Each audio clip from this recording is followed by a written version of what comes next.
So tonight, let's get on with the agenda. So what we want to do is explain through narrative. We want to explain all the different infrastructure elements, starting with the planning board. And Andy Wandell will take us through elements of the master plan, but also, what the plans are beyond. Then we will turn to Bill Chenard, who will talk us through the road plan. We have Dan Sullivan, the water superintendent, who will talk us through the water plan. So already within three topics, the two hot topics, water and roads, are getting covered. And then we're grateful to have the vice chair of the ZBA, Chris McGrail, who will share some of the zoning rules and laws. And then we have an empty spot for Jimmy Bristol. Jimmy Bristol's a big developer in town, doing two rather large projects that are important. He's also at a golf tournament right now, so we're hoping we see him with a trophy later. But we'll slow boat through to Jimmy's round, as he's probably doing on the 19th hole right now. And then finally, we're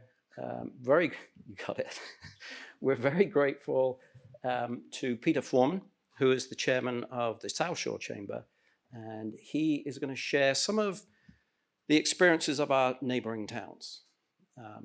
So, Andy, are you ready? No. Okay. But I'll start. I'll put somebody else's slides up if you wish. But No. okay. My name is Andy Wandell. I'm chair of the planning board, and just wanted to say it's great to be in this building. It's a long time coming. We did a lot of work to get here, and it's just the result is pretty stunning. So really glad to be here. So I'm going to talk a little bit about planning board, talk a little bit about the master plan. Planning board, if you don't know already, the things that we deal with on the planning board are typically zoning bylaws. So we shepherd the zoning bylaws through the process. We're also responsible for any site plan review, so any change of use on a property, we have to oversee the site plan. We also oversee new subdivisions, new housing, things like that. So you don't usually get a chance to hear about a lot of the new projects in town until we have a public hearing. So it's good to get in front of people up front and let them know what's going on in town. So the master plan. This master plan is 2024. The last master plan was 20 years ago in 2004, and before that, 1971. So we had a pretty big gap in master plan. I was on the master plan committee in 2004. We instituted a lot of the things in that master plan, one of which is the Center Protection District, a couple of other things that came out of that master plan as well. We had a great group of people work on the master plan with us, the Master Plan Collaboration Committee. I see a lot of the folks who are on that committee in the room today. They did a great job putting together the plan and working with VHB to put it all together. We accepted the plan a couple of months ago at the planning board.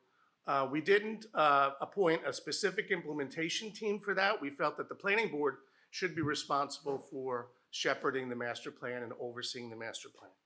So we will continue to do that. And we do have some things that we're looking at, specifically having to do with zoning bylaws based on the master plan that came out of 2024.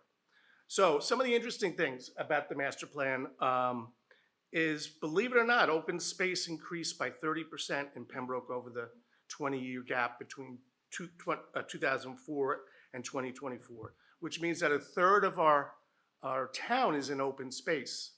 Now, as you may know, Residence A is the primary zoning, the zone in Pembroke, and that makes up roughly 80% of all of the available land use. So taking 33% of that land use into open space really limits the amount of land that's left for residential.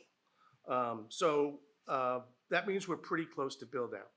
Other couple of interesting notes is business use actually decreased, and this is land use.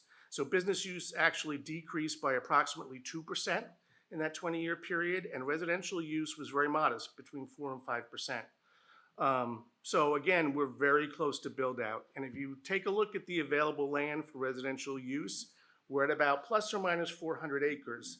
And then if you consider infrastructure and wetlands and some of the other constraints on residential development, it's probably a lot less than that 400 acres. So the key takeaways is we may have to take a look at some other ways to zone what's left to get a bit more density or modest density in the land that's available for residential. And housing growth is economic growth, as we all know, that provides great jobs, but also provides housing, which is an important thing. We're in the middle of a severe housing shortage. I think everyone knows that the prices are way, way up. And one of the only ways to overcome that is through more inventory. So if we can get more inventory, and that's not just us that need to do that, our surrounding towns need to participate in that as well. So again, zoning will need to be reassessed to allow for efficient use of the remaining available land.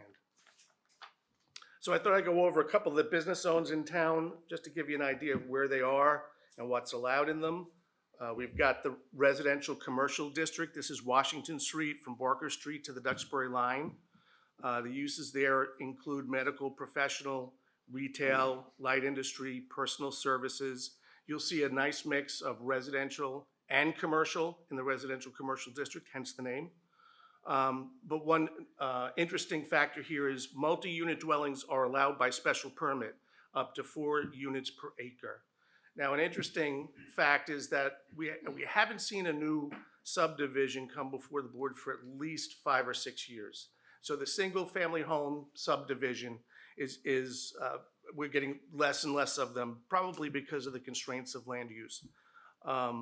And the only real projects that we've had for new housing have been all along the Route 53 corridor. So you'll see them at Congress Street and Washington Street. You'll see them next to Dairy Twist. You'll see them across from Dairy Twist. So that housing is very much in desire. So people like single family zoning. However, with people aging in these large homes and subdivisions, they'd like to have an option of a home where they don't need to take care of everything. And that would free up their home in a subdivision to a younger family who may want to come in and start a family in Pembroke. So that kind of housing, I think, is in great demand everywhere throughout the Commonwealth, especially here in the South Shore.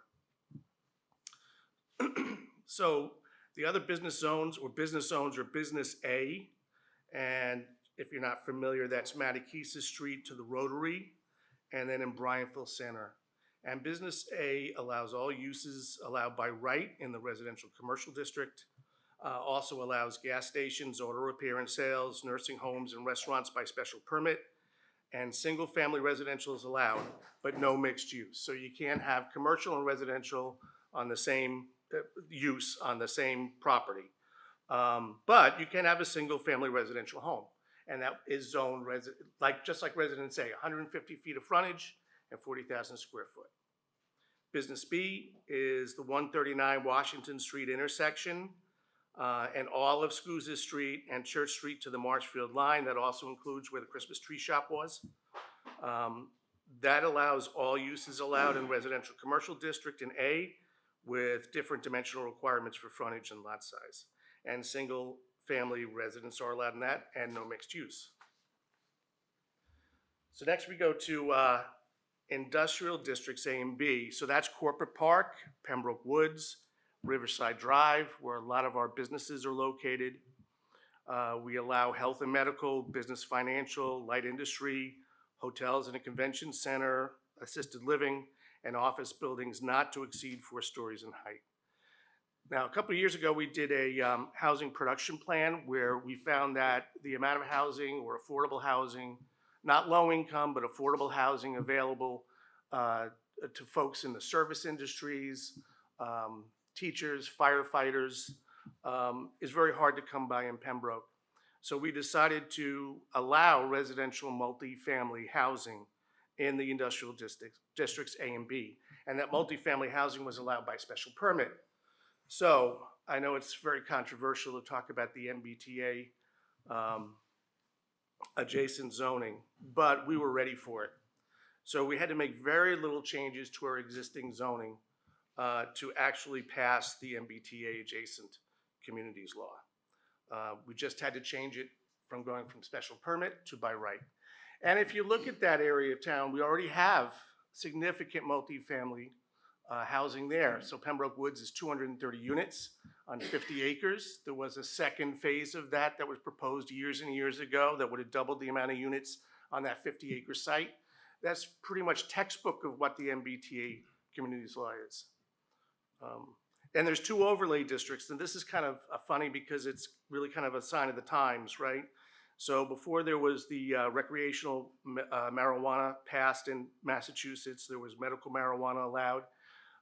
So we decided to zone for that.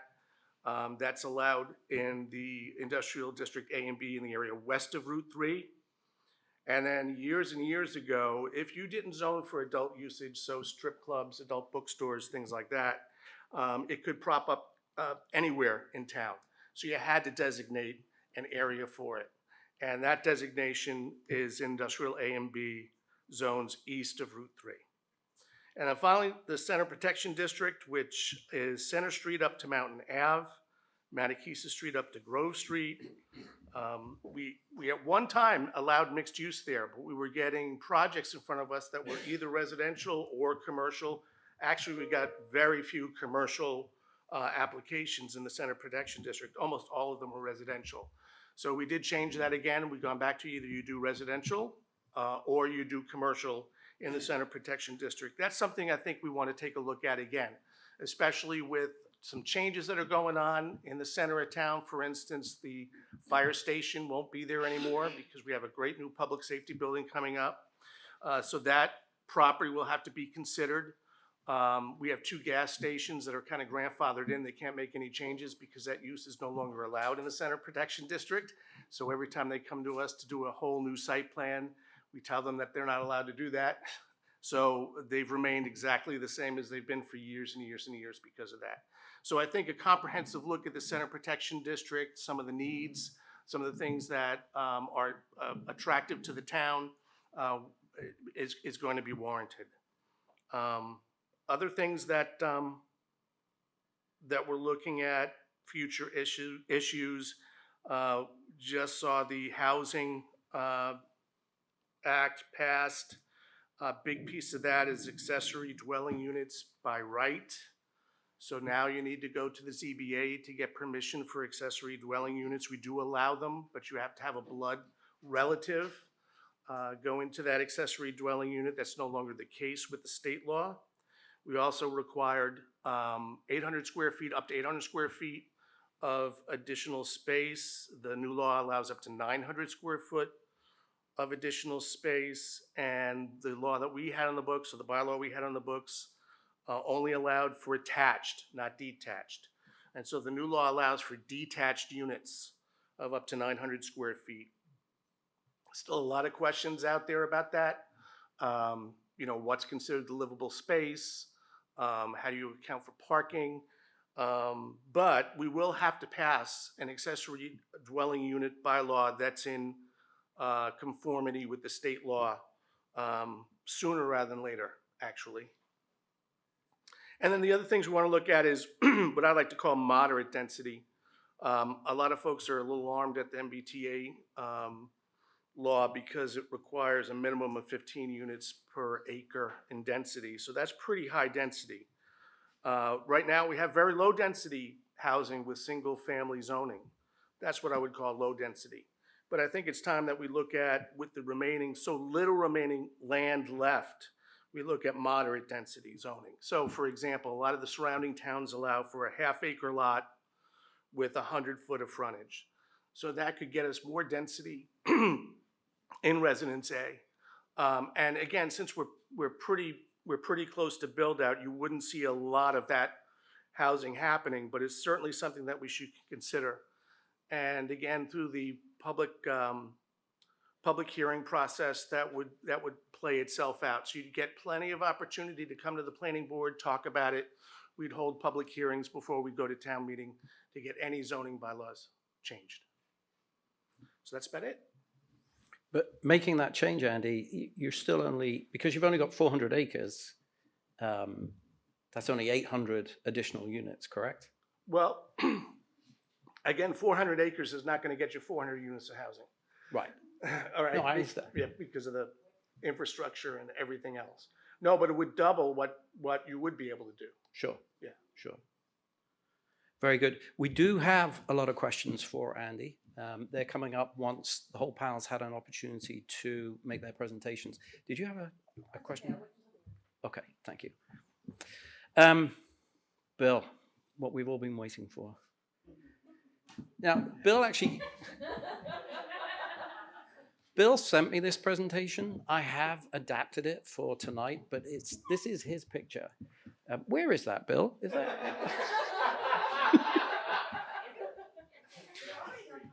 It's Center Street, by the way, is fantastic. I drove it today. Brilliant. No, we can dream, Bill. That's fair. Okay, Bill Chenard. Thank you, Fraser. Yeah, awesome to see everyone here. I mean, just a great mix of people from elected officials from our select board, our school committees, advisory, zoning, planning. We even have members of elected officials from other towns with us this evening. Former select board members, former school committee members. There's a lot of folks here. And thank you all, even employees, former employees. I'm super excited to see the turnout. I hate speaking to empty rooms. I like to get that feedback from people. Sometimes it's not great feedback, especially with my topic this evening. So I'm going to talk about our street and roadway improvement plan. I'm going to give you a little history. I'm going to talk about philosophy on how we determine roadway conditions, talk about some new software that we're using to do that is going to really change how we do that, and not only is it going to change how we do it, but it's going to save the town a ton of money. I love it when we find these things. I'd like to take credit for this one. I can take partial credit for it because I made it happen, but it was actually brought to me by others. So also going to talk this evening a little bit about the new technologies for paving, specifically hot in place processes, which we're going to be testing in about 3 weeks.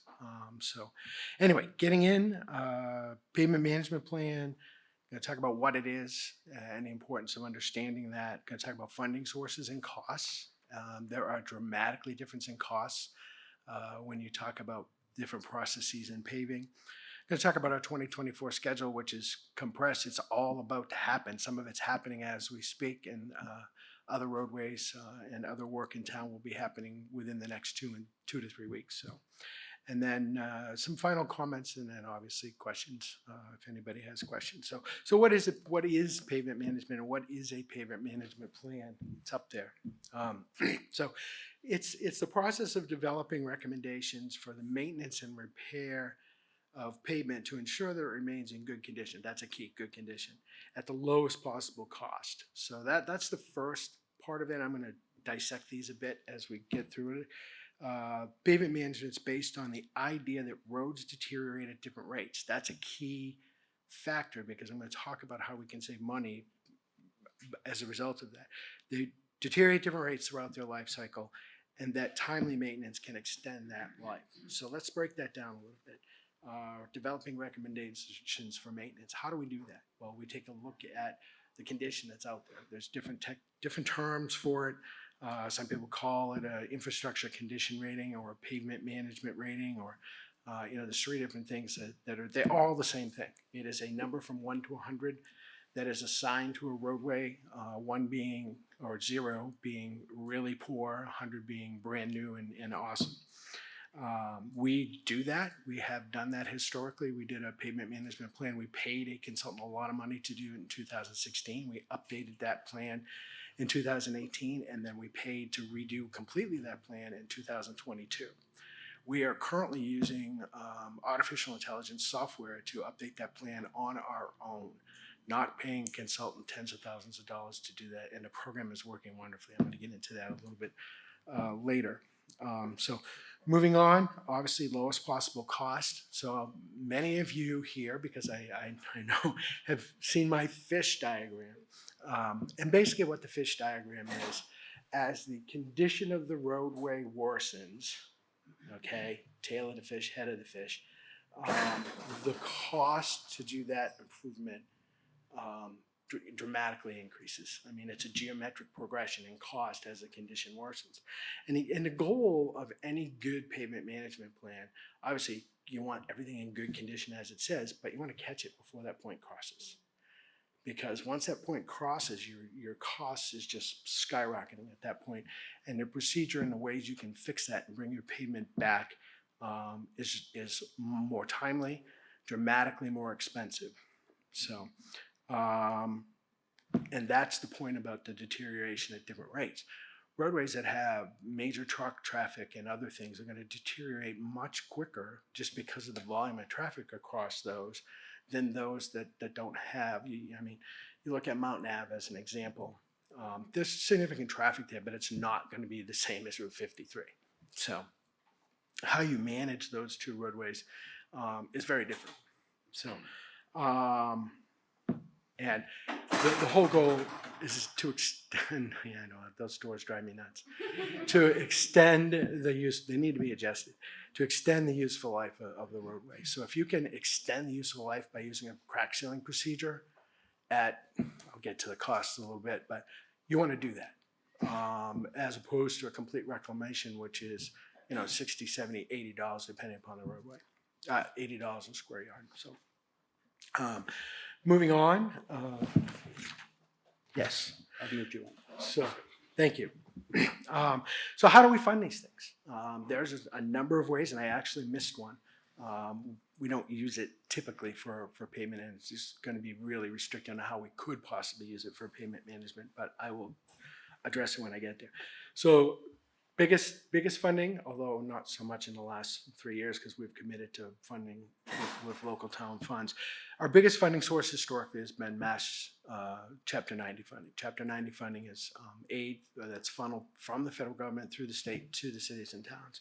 It's formula based, and those numbers change, not dramatically, but they change every single year based upon you know, the miles of roadway cities and towns have. And there's a population factor in there and a number of other factors. So I'm just going to give you an indication of where we're at in fiscal 2024. We had 555,288.58. I'm going to, those formulas, they don't round. I don't understand why. 23, we had 559,000 and change. 22, we had 561,000 and change. excuse me.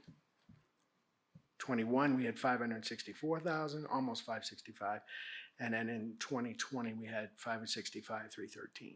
That's the aid we got from the state. That's not all the aid we get from the state. I'm going to address that in one of these other topics. To do roadways. That is roadways that we manage.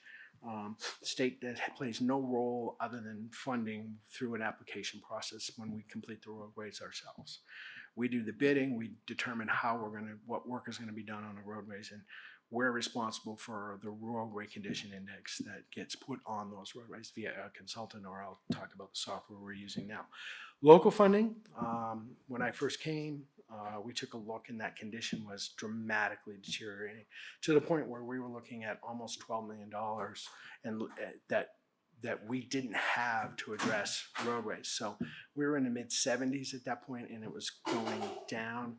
We have stabilized that by adding local funds to that, but we're still not gaining.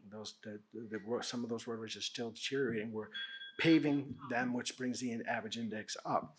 So I'll just give you a quick rundown of the last 4 years. 600,000, 682,000, 600,000, 100,000. And then we also had to, in that year, include 335,000 because the town is responsible for a percentage share up to 25% of planning to get major TIP funded projects rolling. That was the Route 36 project. So there was a town kick in on that. So that's where we're at. Those are the two largest funding sources. My goal, we've exceeded that goal, but my goal as I committed to bringing our roadway condition index up was to spend $1 million a year on roadways. And we've exceeded that million. We're closer to $1.2 million or $1.3 million. That is a sum of the Chapter 90 and local funding and any other funding. The remaining funding sources, except for the Transportation Improvement Program, are pretty limited and pretty small. Water enterprise funding, if they do major work on a roadway, that the enterprise pays a share of the cost to do that. Utility companies, actually this year, utility companies are kicking in a large share. They're actually paying for West Elm and a percentage of High Street. They're funding that. We're going to manage the paving project, which I think is better than have them pick a contractor and just, we don't have oversight at that point. I enjoy oversight when it comes to paving. We have a staff that's got the capacity to do that, and consultants. So I think it's important that we go that route. State special funding, every now and then they'll find a project where it's outside of the TIP or it's on another state project. They did a small project on 53, you might recall, a year ago that wasn't part of the TIP, where they had some extra funds and they threw that in it, but it's a very small number historically over time. And then finally is the TIP. We've gotten more than our fair share. I shouldn't say that.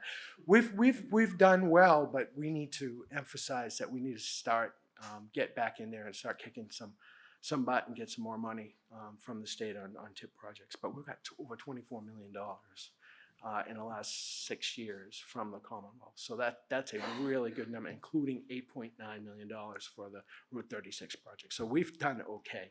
Our neighbors are not even close to those numbers. But you have to do the work. You have to apply. You have to be willing to do the 25% and get those working. We did back off. We're not going to back off. As in the next 2 years, we're going to aggressively go after some more TIP money. So the final one is CPA. If you have a roadway that would meet and there's very few in the town, that would meet the CPA funds. Off the top of my head, I can't even think of one right now because they're very, very limited. I'll think of one as we go on. Moving on, I'm going to talk about pavement management plan costs. You can see that the first half of my fish on the diagram on the right, if that's the cost, if you drew the line from an added condition rating and drew the line the other way, you would see that crossover point. So let's talk about this. Roadway condition, you have to monitor it constantly. You have to update it on a regular basis. This new software is going to allow us to do that. We're not going to have to wait that 2-year period or 4-year period for consulting. Super excited there. And different techniques. Understanding those techniques and how to implement them, we believe we can save the town money and keep our roadways up to standard. So going to talk about those, going to talk about costs. These costs are not necessarily the exact costs for us, but they're industry standard for this region. So I included them because that keeps it consistent. So crack sealing, you've seen crack sealing all over Plymouth County. That's when they pour the asphalt into the cracks and you see it all over the place. Chip sealing. If you're old like me, you probably remember what chip sealing is. If you're young, you probably have no clue what chip sealing is because it kind of fell by the wayside. Back in the 70s, you used to see a lot of chip sealing. And chip sealing is where a truck goes down a road and pours a asphalt emulsion on the roadway. And then a truck goes behind it and dumps a small aggregate, sand, small stone, and then they roll it out. It is an effective process for extending the life of a roadway. In my previous job, believe it or not, first year we would do a complete new roadway, and the second year we would do a chip seal. And the residents would go bonkers because they would say, "What are you ruining the beautiful pavement for by pouring asphalt on it?" Well, when you pour asphalt on it, it's an emulsion, it's liquefied. It fills all those cracks and you don't get any water infiltration, so that it extends the useful life of that. We won't be doing that here. It's too costly to go that route. Although we may use chip sealing if it's if we have a roadway that's in relatively good condition where a chip seal would extend the useful life, we would certainly do that at $246 a square yard. Microsurfacing. Microsurfacing is similar in the sense that it has a special slurry. It has chemical additives. It actually has some water in it and some I want to use the word concrete, but it's not concrete. It's the cement that goes into concrete to create a surface. It's a great product.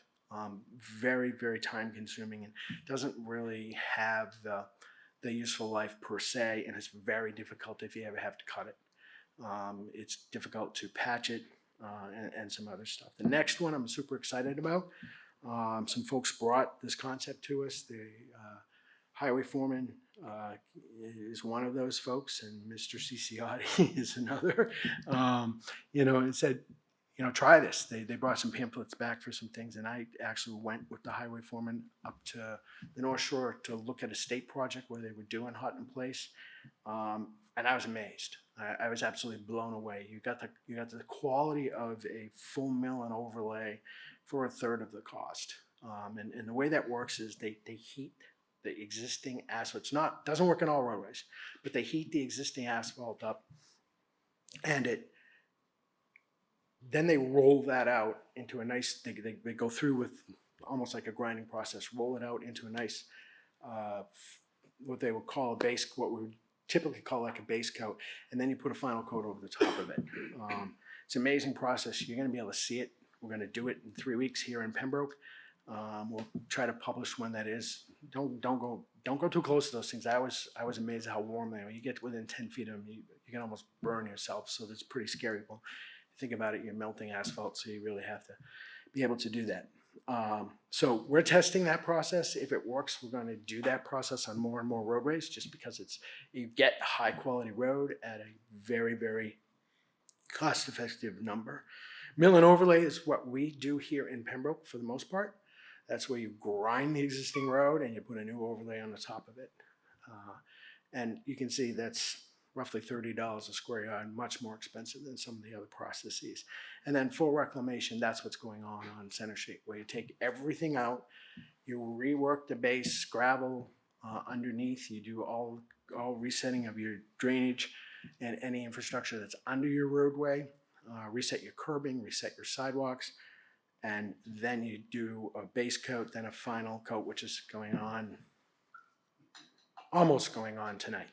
It has been going on for 3.5 nights now. So that will be done very, very quickly. I believe tonight is the last night. So the highway foreman and I inspected it the other day, and we are, unlike the base coat, which we made them take up and replace, we are very pleased with the final product. And we actually got an upgraded product that has an epoxy resin within the asphalt, which will extend the useful life, and the town will have an outstanding product. Why do I go over these costs? I go over these costs because if you can push your roadways and catch them in the earlier phases, you can see that you can save a ton of money. And I do it for another reason, because there's a couple roadways that are way down here. And to do a mile of roadway like that at $51.18 a square yard isn't necessarily in the best interest of the town. I know if you live on one of those roadways, you're not very pleased that your road is the worst in town. However, we can do 40 miles of roadway and some of these other techniques for the same cost, and extend the useful life on all of those roadways much longer, and then look for state funding and other funding to get some of the more difficult roadways. So that's why I talk about that, so we understand all of the techniques and why, because someone's going to be in my office tomorrow saying, my road's the worst in town, your condition index says it's the worst in town, why are you not coming at that one first? That's why we're not coming at that one first, because from a cost standpoint, I can extend the useful life of, as I said, a ton more roadways, which is in the best interest overall to the taxpayer. So moving on to, it's ahead of me. I'm watching you turn the page. Okay. Moving on to projects this year. I'm gonna talk about those. Obviously, Center Street's being paved this week with a final coating. There's more work to be done on Center Street. Some of the final curb sets, some of the sidewalk work, although they are doing sidewalk work this week also. It won't be completely done this week, but it absolutely will be, the roadway will be done this week. So being able to drive over that's gonna be awesome. No more banging into those castings, no more hitting those ruts in the roadway. And when it's done, we'll do a final inspection, but so far so good on that. So talk about next week, midweek, no, Monday, 16th. Yeah, when is the 16th? Monday. We're going to be starting with 4th Street. That is going to be a mill and overlay project. We're going to do the milling first. That's going to be from valley to high. And then they'll come in and they'll do a final paving on that. Curve Street, same thing, mill and overlay. As soon as they're done milling for us, they're going to go to curve and mill that and overlay that. Oldham from Center to Pine Tree Lane. Again, mill and overlay. If you drive Oldham, you know it's not great, but you also know it's not great beyond Pine Tree Lane. We're working it. West Elm, this is one that's mostly paid for by the Eversource Gas, and that's from Oldham to Dwelly. That is also a mill and overlay. School Street, that's going to be from Woodbine Ave to Christina Marie Drive. That's the Hot in Place project. That's the end of this month. I believe it's the last week of this month. So check that out. I think you're going to be pleasantly surprised, as I was. And then obviously I already talked about Center Street. Moving on to some new planning tools, I want to talk about the software that were purchased, where we are one of the first communities in Massachusetts. This product has been used in Europe for many, many, many years.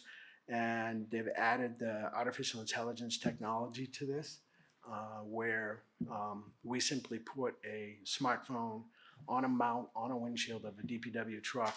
As that truck drives the town, it captures the detail. It not only captures the detail about the roadway, it captures the detail about water gates, catch basins, and other infrastructure within the roadway. It captures and gives us a sign inventory. We had an estimate for a sign inventory of $27,000. This software is costing us $17,000 for the entire year.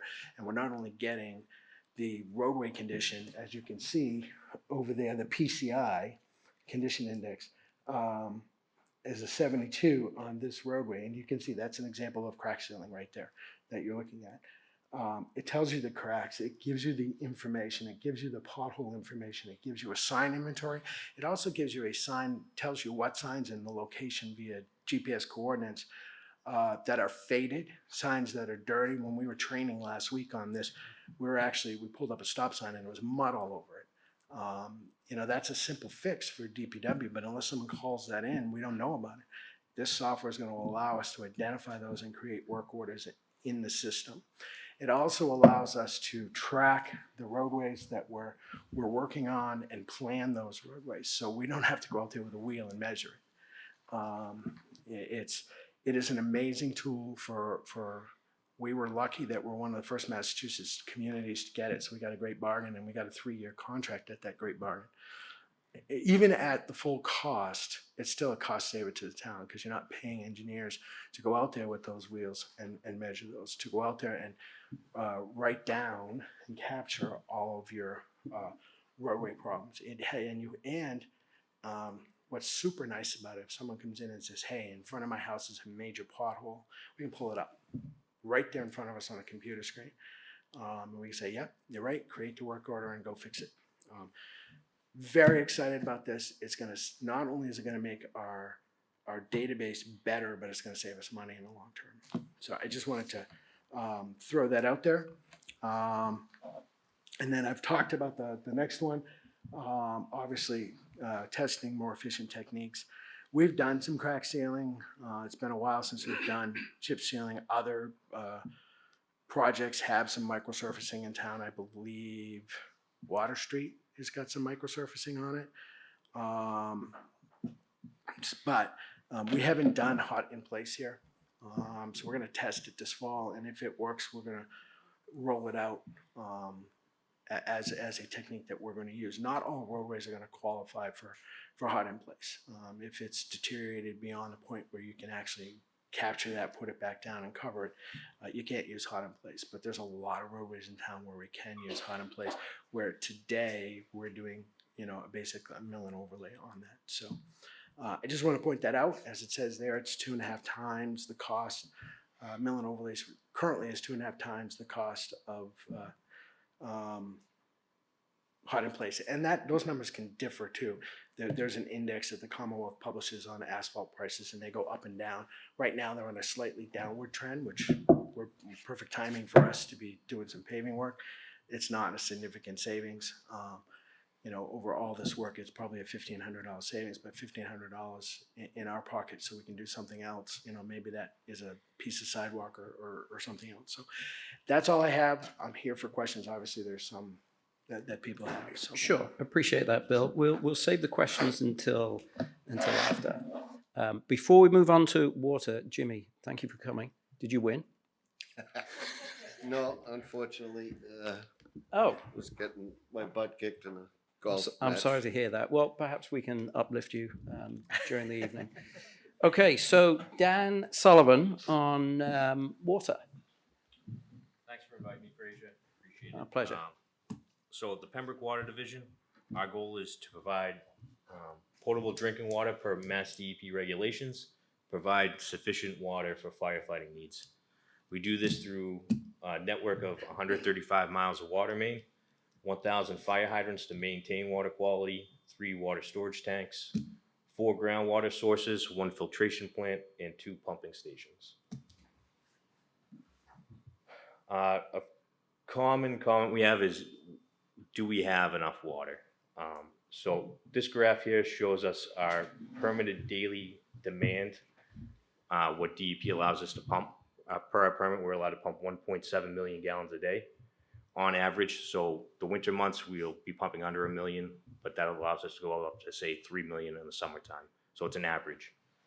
The orange line is our monthly pumpage for 2023. As you can see, in the summer months and even into September when it's hot and dry, that's our usage does increase, but we were well below the 1.7 million that were permitted on a daily demand. The highest day we pumped last year was 1.9 million, I believe that number represents. In past years, we've gone up as high as 2.6.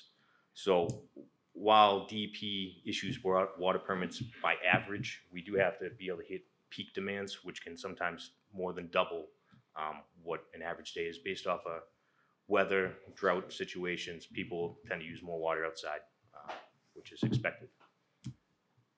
I think you can go to the next slide. Sure. So currently, this is a list of our sources that we have online. And it represents how much we can pump currently. So right now, we have the ability to pump 2.34 million gallons a day. The firm capacity, the next column there, we always need a plan for a worst case scenario. The likelihood of a well going down, we need to know if we can still meet that demand. So when you take off your highest producing well, you can see that we are only at 1.4 right now. However, we did reestablish the Brockton Interconnect, which could supply us upwards of 1 million gallons a day for redundancy. So while our wells currently, the highest one was offline, wouldn't meet it, we can purchase water from Brockton. Going forward, we are looking to develop the Swanberg property. We're in the process right now going through planning and conservation to get that online. That will provide us an extra 247 gallons a minute, which is 350,000 gallons a day. And we are also proceeding with developing Edgewood Bogs, which we will hopefully permit for 1 million gallons a day. As you can see, once those two are online, we'll have the ability to pump up to 4.18 million and have a firm capacity at 3.19, which we haven't crossed that 3 million threshold on a high day, any day. So along with that pumpage, we also have the storage tanks, which hold over 1.5 million, which gives us a buffer. So even if you were to exceed, you had a heavy day and you had to pump down, we still have that buffer in the tanks to meet and supply fire needs. A couple of notes. Like I said, back in 2014, that was one of our highest days on record. That was 2.6 million we pumped that day. The 1.7 million per day average that were permitted. On average during the summer right now, we're doing about 1.5, I'd say. Well 1, so the reason we're developing Swanberg and Edgewood Bogs is well 1 was taken offline in 2009 due to poor water quality. It was officially abandoned as of a few months ago. We had the building demoed. So with these new sources coming on, it'll make up that capacity that we lost over the years. Swanberg is hopefully online fall of 2026. That might be pushed back to spring of 27 at this point. Edgewood Bogs, if everything keeps going as planned, 2028. And we are also looking at a replacement well 4. Well 4 currently we can pump 400 gallons a minute. It was originally rated for 700. So because of the decline over the years, we are looking at a replacement for that source. So the future capacity, Dan, that's the timeline for that future capacity is the maximum is towards 2028. Is that correct? Yes, so we're in the testing phase of Edgewood Bogs. It was previously permitted, so it's favorable that it'll go through. So if everything continues as planned, 2028, we would hope to have that online. Right. But that's 2028, but that's 694. If you take the 694, you're increasing the capacity dramatically by the fall of 2026. Is that correct? Fall of 2026, we're hoping to have Swanberg on, which is the 247. Yeah. So at that point, we would be able to hit the average day demand. The extra, that 247 would give us, like I said, an extra 350,000 gallons a day. So on top of that, 1.4 would put us at 1.7, which is what we're permitted for. So in theory, in 2026, we'll be able to hit the permitted average again that we lost. Okay, shall I move on? Yeah. So to rectify, obviously, dirty water is a hot topic. Water bans, water restrictions. The water restrictions are part of our Water Management Act permit. Everything we do is regulated by DEP. When we can pump, how much we can pump. One of the biggest things, DEP's Department of Environmental Protection, is about preserving the water and our resources. So they do require us to issue, they mandate that we have water restrictions every May through September. Ours are pretty strict right now. As we proceed on developing things, we hope we can lax that up a little bit while still meeting the DEP goals, which is our gallons per day per person, which has to be under 65 gallons per person. Right now we're at 50, so we're well below that. And then keeping on top of our unaccounted for water that doesn't get billed to customers. Part of developing a plan, we will be under contract hopefully next month to do a water master plan. The goals of that will be identifying water main replacement and rehabilitation on many online cast iron mains, most of which we've identified. We just want to work with that consultant and prioritize which ones need to be done first and evaluate if the main should be upsized to provide more capacity to the areas of town, especially areas that have had a lot of buildings such as 53, as Andy mentioned. All that is verified by our consultants. Anybody that wants to build in town, we do make them fill out a water availability permit, which our consultant will do a fire flow test, make sure we'll be able to meet fire flow demands in that area, and evaluates how much demand that development will use. Specifically, that the country club, they just recently did it. We only anticipate 23,000 gallons a day of increased usage, which, as you can see, pumpage wise, that only about 8 minutes a day more pumpage for us to meet that demand. Bringing in that new growth though helps pay down all the capital improvement projects that we do. So everything we bring in, there's fees for them to tie in. That'll help us pay down the debt we incur to do all these improvements. Also, we'll obviously be looking at future water demands, water storage capacity, and meeting future water regulations. Because we fall under DEP in the federal government, there's constantly changes in the regulations that we have to meet, and they're always, looking for new contaminants to make sure the water's safe for all the residents. I think that about covers it, Asia. Terrific, Dan. Thank you. I do actually have an additional slide that I think is important for the residents to see. Sure. You've touched on this.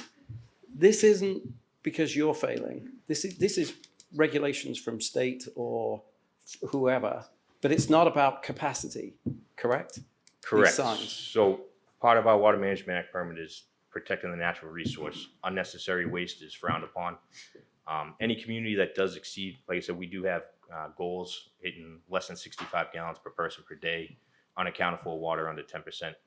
Whenever we exceed anything like that, which we, the per capita we're not in excess of, there are penalties that DEP would impose on a community.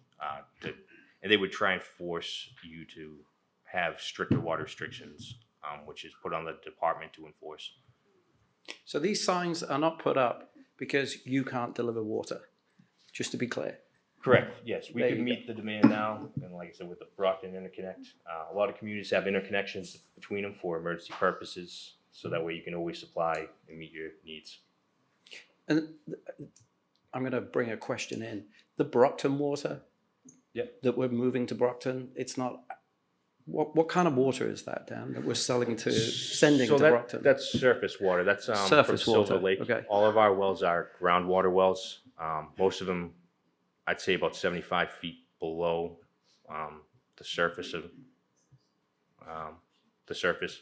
So we don't particularly want surface water. We actually touch base on that at planning board.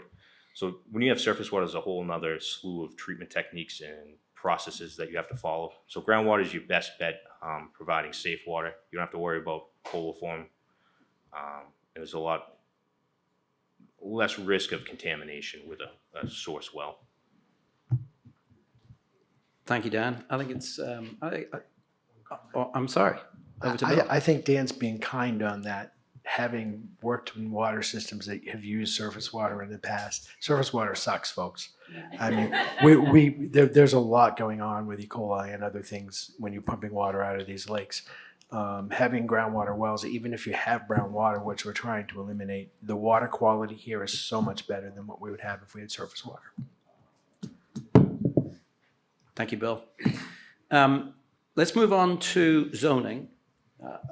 We only have one slide on zoning, and I actually wanted to share with everyone. This is from a Massachusetts website, and it's just making the point that our zoning laws can be overridden by developers if we are under 10% of 40B.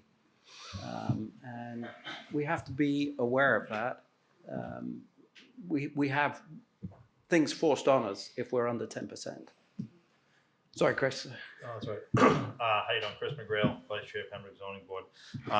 Fraser is 100% right. So when I first come on, maybe like 4 years ago, I sat at the library for the River Marsh hearing, an absorbent amount of units over on just the other side of Water Street, also known as on the North River, the only registered scenic waterway in the state of Massachusetts. And I was, against it for so many reasons. They wanted to put a wastewater treatment center on the North River, which I don't know if anybody's ever been down there or fished it or hiked it or kayaked it. It's amazing. And I was dead set against this project, right? And as well was one of the other members on the board, Arthur Boyle, and we voted it down, right, for so many reasons. And everybody in the back of the room that was all lived on Water Street and Cross Street, and they were fighting. They were full of fight, So how am I going to tell these people no? You can't fight this fight for So we voted it down. But what happens when it's voted down? Then it goes before the Housing Commission, right? And then the Housing Commission, under the current administration, pretty much says, here you go, you can do whatever you want. So I'm not saying our hands are tied, by the state for a lot of reasons. Yes, we need, there is a crunch on land. There is, people need places to go, but it's such a, I don't know. I look at the internet. I don't really partake too much on the internet other than just like reading, see what's going on in town. There's just a bunch of haters throwing rocks at the zoning board needs to shut this down. The zoning board needs to shut this down. No, we don't. Like you need to go to the polls, vote, and take part in your government other than just throwing rocks at people that think they can change something that really can't because our hands are tied on a state level. So I just had it pains me every time I look at it. It's like I didn't do anything. I just get up this morning to go to work and try to earn, for my family. It's not a paid position. There is no kickbacks. I'm not a rich politician. Neither is anybody else that sits on the board with me. It's just it's infuriating. So I'm for 40B. And that's one thing we have to you know, I don't like anybody stepping on my toes either. Like, my land is my land. I bought it. I want to do what I want with it. I want my neighbors to do what they want with it within reason, you know, because I want things my way, right? So that's why everybody gets mad about 40Bs, Plain Street's a new one. But another thing to remember is we need to get in the driver's seat.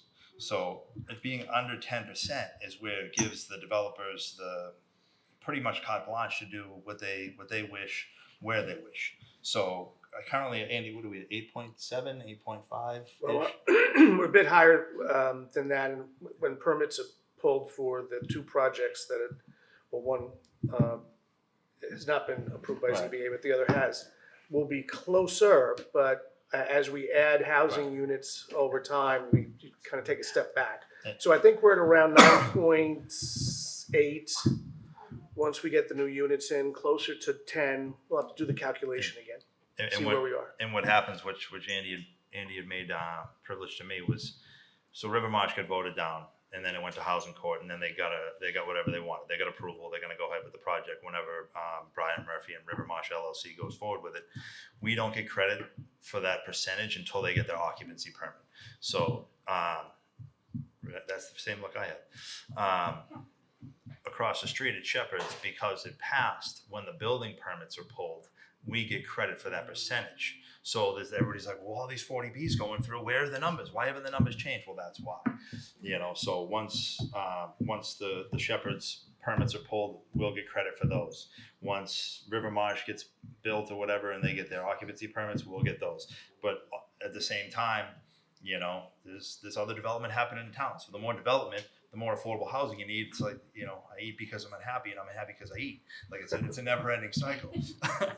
But either way, so I just wanted to touch on that real quick. See if I have anything else. Anything else, Ray, or no? No, I think Bill wants to. Sure. Throw his hand in. So the moral of the story is find developers who are willing to work with the town, such as the gentleman next to me, and get to 10%. Get our housing, get to 10%, but get it in a manner that we want. Yeah. So Because we can still approve a 40B if it's 10%. You know, so we're right on the cusp. Like, oh crap, well, you know, somebody's going to build a subdivision over here. You know, there's this 40B that we like. Maybe we can work with this guy, you know, guy, developer, woman, whatever, to keep ourselves in the driver's seat. Because right now we're just along for the ride. Great, thank all you. Moving on to Mr. Bristol. Jim, I'll put your slide up here just so that you can. I left a picture on there just in case you didn't show up. But I wore the same outfit, so you'd recognize it. looks like it was terrific. Appreciate it. He's why you lost. So, Jimmy, if you just want to introduce yourself, and, Sure. and there's a lot on that slide. Yeah. But then after that, if it's all the same with you, I've actually got the Matakeesit Village and the golf club. So if you could just give us some words Sure. on that as well, so the residents of Pembroke understand your role, what's going on, but also the fact that the numbers that we're talking about, when the Matakeesit Village goes through, there'll be other developments that knock those numbers down that you're doing as well. So, you know, people have to be aware of, as Chris said, the give and take. But anyhow, the floor is yours, Jim. Yep. Thank you. Good evening, folks. I recognize some of you out there from our permit process in Pembroke over the last 4 or 5 years between the Country Club and Matakeesit Street, the old Shepherd's Funeral Home across the street. We have had the fortunate experience of developing something that is a rare win-win. Typically, when you're in front of a town trying to permit anything, we get stuff thrown at us, and it started that way when we first came in with Pembroke Country Club.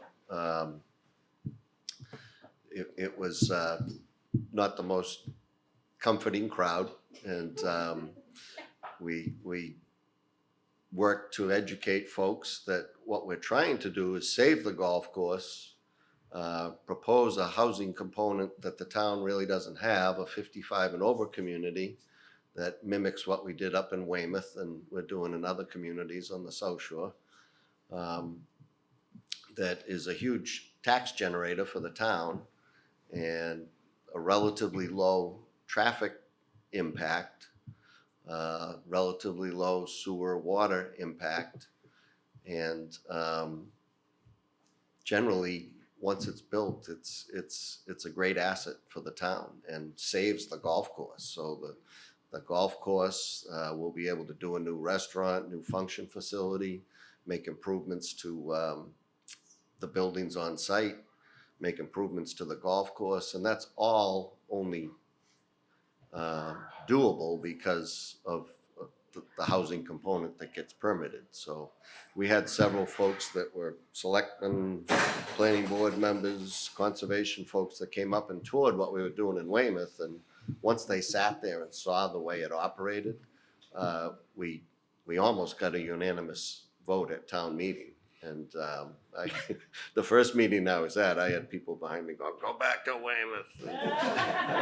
So it came a long way in a very short period of time, and that was 4 or 5 years ago. One of the biggest delays we've had wasn't so much the town, but we wanted to go out, make sure we could save the 18-hole golf course, and so we had some neighbors approach us that had land, and we approached other neighbors so that we kind of exhausted what the potential of the project overall could be. So we went from 169 acres to 244 acres. So that allowed us to keep an 18-hole golf course that will be just as long and hopefully a higher quality when we get done. Anybody that's played Pembroke Country Club that I know has always loved it. Some complain that it's long. We'll introduce some forward tees to be a little friendlier to older folks and younger folks and ladies, and so that everybody enjoys the experience there. It's a beautiful piece of property. One of the nicest properties I've ever worked on. So I'm going to jump to that slide, Jimmy. sure. You're talking about it. This is the plan, the overview of what you're talking about, correct? Yeah. So the majority of the housing comes through the center of the site. The maintenance building is up off of Dwelly Street. The main entrance will be where it exists today off of West Elm. The 3 buildings that you see off of the parking lot.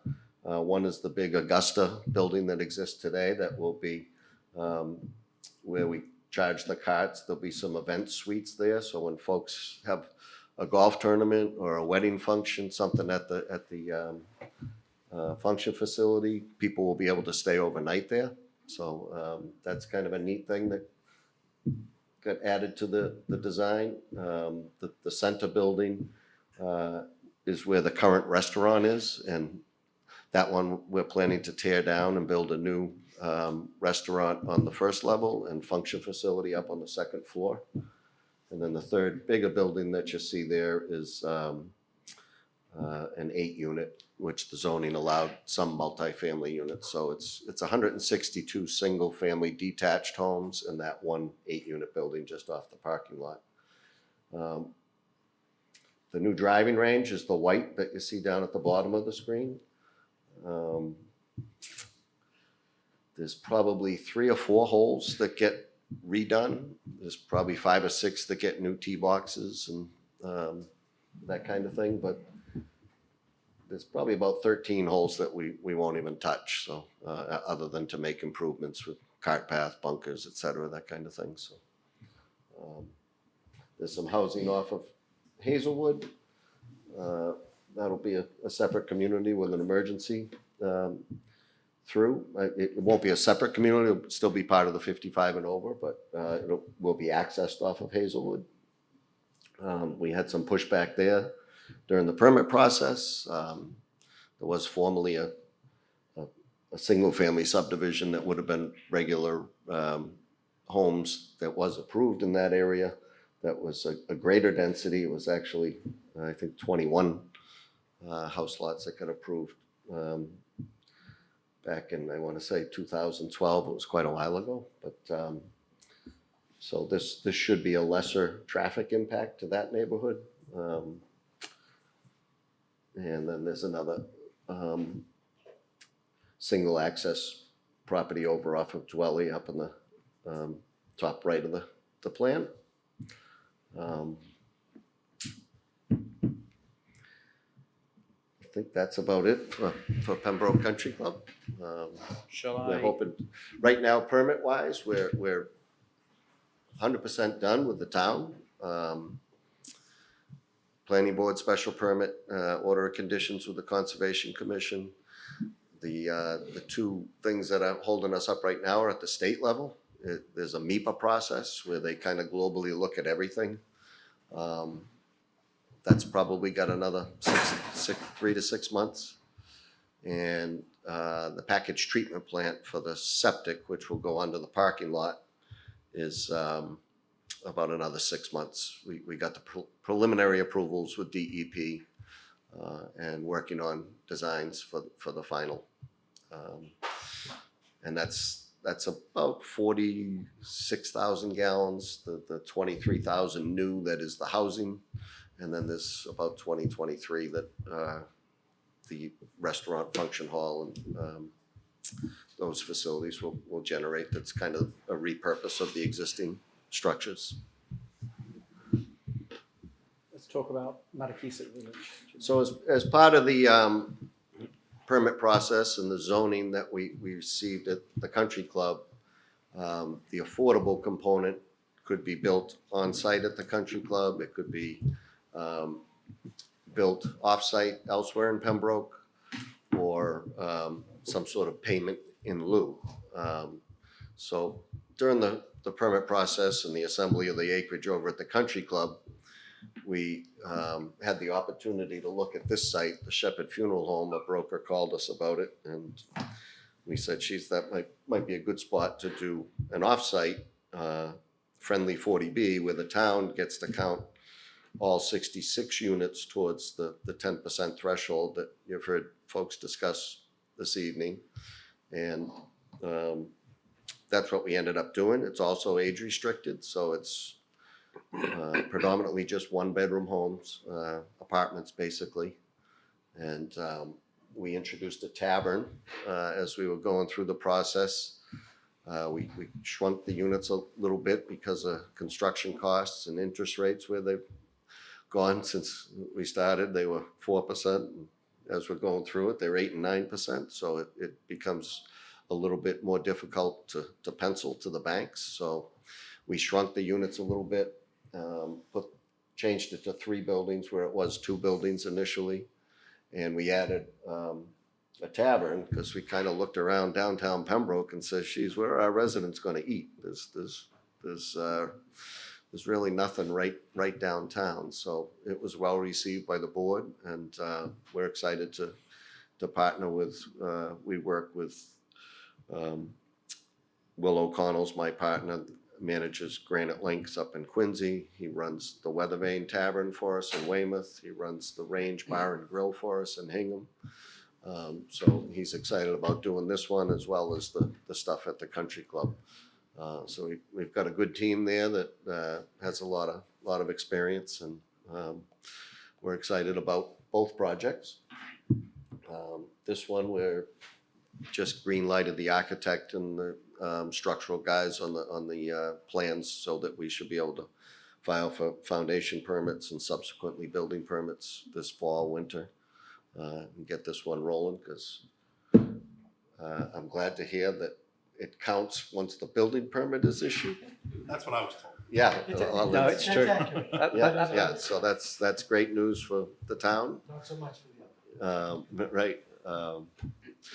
And we're talking to a few potential partners on that that have built that type of product. It's a little bit new to us, but if we have to build it ourselves, we will. And we think it'll be a win-win and great addition to the downtown area. And hopefully we see you all at the tavern at some point. Terrific. Thank you very much, Jimmy. Yep. I think what's left is Peter Foreman. Peter, I'm just going to talk through this slide before you come in talking about our neighbours, because I pulled some figures for us just to look at how we stand in the county of Plymouth. So when we look at the house sales in 2024 and the house sales in compared with 2023, and obviously we haven't finished all of 2024, and I know we have some realtors in the room that have already debated with me the validity of how I've expressed this, but basically the share of Pembroke's housing sales. So in 2023, 489 homes were sold, and that gave us a share of something like 3.6% of the county. Right now, with 151 sales, we are down below 3%. There's an 18% drop in our share of the county. And I've just put all the other towns within the state. Hanover obviously is inflated by the fact that there is that big development where the mall was. But when we look at, so that's the home sales, 489 to 151. The average prices, however, in Pembroke, they're up 631,000 is the average price of a home in Pembroke, up 4.5%. Pre-COVID, 2019, we were 430,000. So that's a 46.5% jump in the value of homes. But we're still not, the average for the county is still high, much, much higher than that. And the county has grown by 8%. So I don't have a conclusion or a statement to make about that. These are just the facts. So I'm presenting the facts and then handing over to Peter. Sorry. Thank you. Okay, I'm not quite sure what to make out of all that, because that would be existing home sales. New Correct. construction. I think they're combined because they're deeds from the county, so it's a combination. This is data taken from the Plymouth County Registry of Deeds. Okay. So it'll be all. Okay, good. Well, thank you for having me. The South Shore Chamber of Commerce, if you're not familiar with it, is a regional chamber of commerce. We view about 25 communities as being part of a economic region, and in addition to obviously serving the member businesses, we look at where we think the South Shore is with our economy and how it's going to grow, and where the business community might help lead it. About 8 years ago, we did a deep dive looking at the region and found that the regional economy, and therefore our municipalities, were facing some big problems with economic competitiveness compared to the rest of the state in the Metro Boston area. And the biggest threat we saw were our demographics. We were older and aging faster than the rest of metropolitan Boston, which presents a problem when you're thinking about who is going to be here to fill jobs, who is going to be here to attract companies as a workforce, who's going to be able to service us all, who grew up here or are going to die here with no workforce. And we found the answer to that was really about housing. And when we talk about housing, we got behind an agenda of trying to promote a lot more housing on the South Shore. It's important to think about what housing means. We did not look at it primarily as shelter the way most people did. And we didn't really look at it in terms of cost, because any new construction is expensive. What we looked at is the housing product. And most of the South Shore, we found, is very rich in large lot, single family detached homes, the very traditional homes that we're all used to and love and don't want to see changed. And a lot of that is because of the way towns have zoned. And that zoning was, in many cases, used to prohibit any growth, particularly on the South Shore, because we had so much growth during the urban exodus, Boston flight back in the 60s and 70s, and a lot of towns for many reasons, started having a lot of zoning restrictions. And so what we see is we have a housing product that predominantly conforms to anti-growth zoning and not housing product that conforms to what the market is looking for. And by the market, I don't mean developers looking to cash in and make a buck. Well, there's nothing wrong with that. But it's what people are looking for. And the people we looked at most carefully, or particularly at, were two groups: the downsizing baby boomers, those of us who bought the 3 or built the 3-4 bedroom homes, empty nesters. What are they looking to downsize to? And then the younger people out of Boston who will be the typical move: come to Boston for college. It's great when you're in your 20s, and then you want to move out. Where do you look for? And they're looking for something very similar. They're looking for more compact housing, smaller maintenance, smaller houses, looking for houses or homes near activities, interesting areas, amenities. And that's why we got on this push of trying to change zoning and supporting particular types of housing products in the area. And those are mostly multi-family housing or small detached compact housing, like we're going to see at the golf course,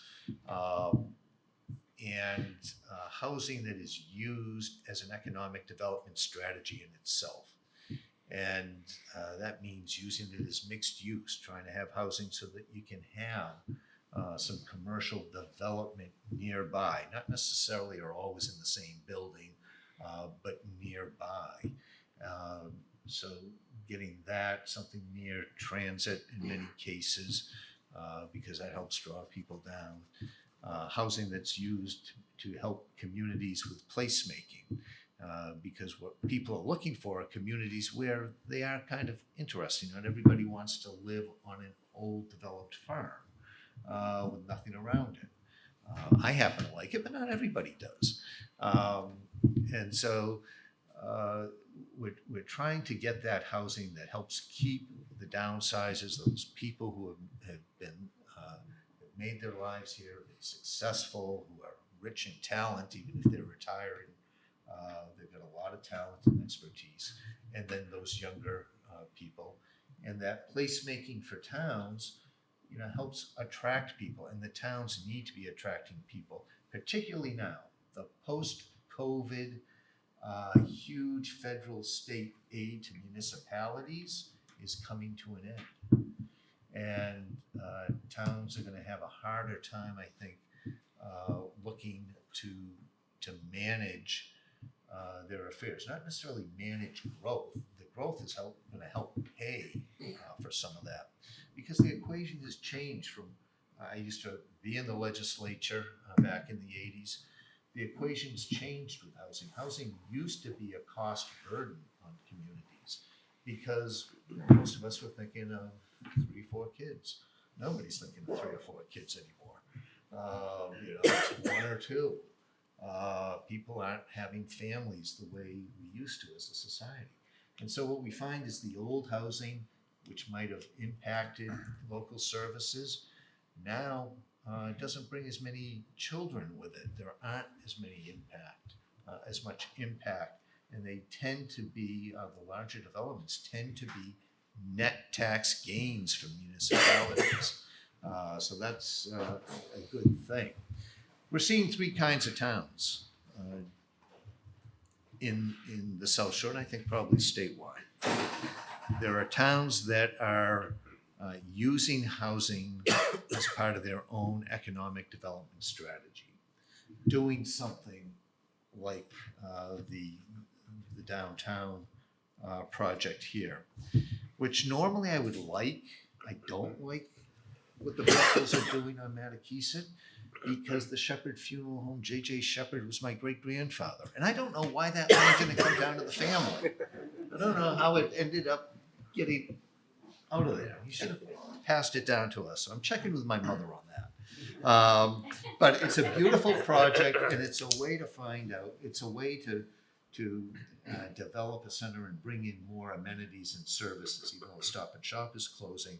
The fact that you're going to have more people there, and the fact that you have something interesting like the new community center and the library, it's a beautiful, it's got all the great ingredients to help with local development. But those towns that are moving forward, thinking about how they use housing as a strategy, or as Chris said, getting in the driver's seat. Sometimes it's a defensive strategy. They want to have the friendly 40Bs or whatever and have more control over what may happen with proposals in other parts of a town that they might not want. Those towns are doing well, and they're pretty smart. Then there are some towns that are trying to promote some of this. They have legitimate issues, usually around water, wastewater capacity. And that's a real concern. We have candidates here and local officials. Even as much as we promoted housing, we have had conversations with the governor and the administration that things like the MBTA law, we get the principle of it, but they have to understand that many suburban communities have legitimate water, wastewater issues, and they can't be looking to have the suburbs use housing, even if they want to, if they can't get some of that infrastructure help. And the administration's aware of that. That's a legitimate issue. Those towns are trying to break through, get some housing, do it. But they need some help and are being stymied a little bit. And then there's the third group, and that's the towns that are trying to duck it completely, mostly putting their heads in the sand, thinking that the future of their town is no change, no growth. And that's actually a way a town declines when you don't have any change or growth. And they're going to try to buck state law and state trends. And what they're going to end up finding is they're going to probably get housing anyway. It's just not going to be the kind of housing they might want, and it may not be in the location they want, and it may not be used and integrated into a town master plan the way they had hoped. And they're going to end up losing in the long run. But those are the three towns we see generally around the state, of the three types of towns. And we've seen some great progress on how towns are using this for economic development. Hanover, with Hanover Crossing, helping revive a ghost town mall. Kingston, with the Kingston Collection, introducing housing there, same purpose. It's reinventing property and activity to help drive commercial activity. So lots of great examples around the South Shore of towns that are doing the right thing, towns that are hoping that this housing crisis is going to go away, and towns that are using housing in very different strategies. And Pembroke's doing a great job. I was fascinated. I've never heard a town manager have so much detail about road construction. And what's really interesting in that, other than you must have a really boring life,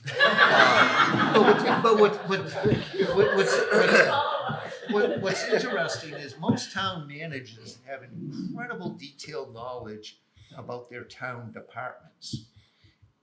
Road work is construction. And I think one of the problems we have is so many people in local government don't have an appreciation and a deep understanding of the cost of development and what happens when you delay things and drag it out for years unnecessarily and go to court, and what that does to the cost of housing. Not so much the cost of commercial development, because what happens is commercial developers say, out of here, there are other towns that want us. We're not going to sit around and litigate with you forever over commercial development and increase the cost of that exponentially. We'll go elsewhere. And housing development's a little different. People will stick around and can force it on you, but again, with the wrong results. So kudos to you to having that kind of understanding of the cost of development. certainly as it relates to roads. And my guess is you probably have that in relation to other physical development as well, so.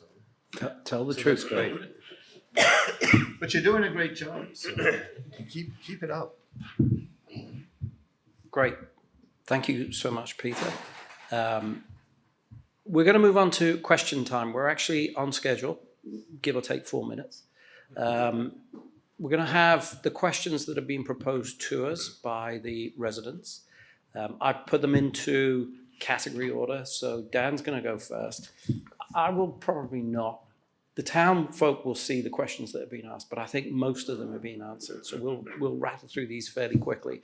And if we have time at the end, we'll open it up to the audience that's here present. I know 1 or 2 of you have already spoken to me and they've got questions that you didn't get emailed in time.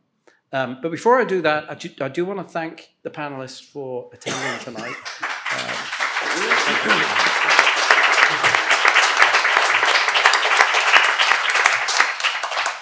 There was a lot of work put into the presentations prior to tonight, and I think it shows. And I'm very grateful for you all coming on behalf of the town and the chamber.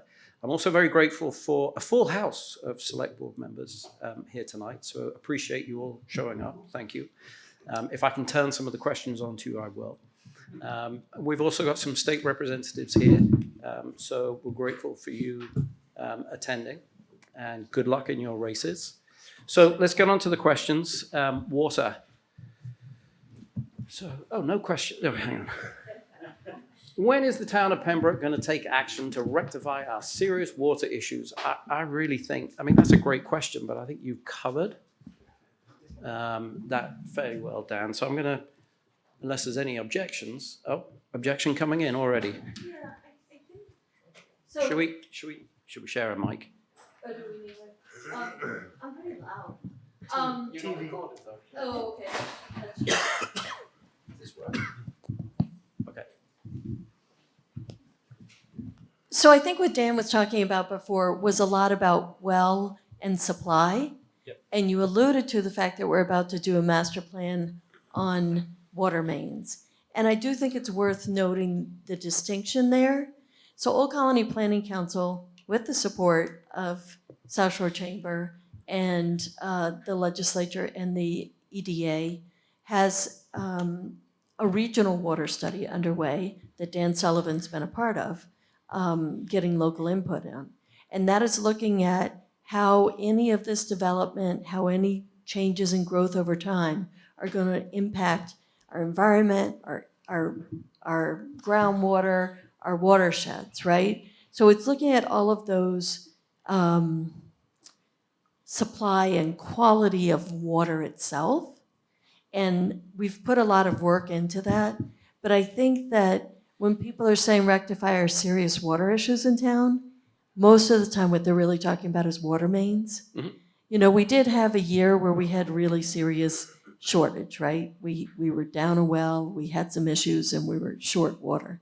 But for the most part, right now, I think what people are upset about is the brown water and the fact that you're going to have to replace some water mains to really start to deal with that, unless there's something else, Dan, that you guys have in place that is going to help with that in the short term.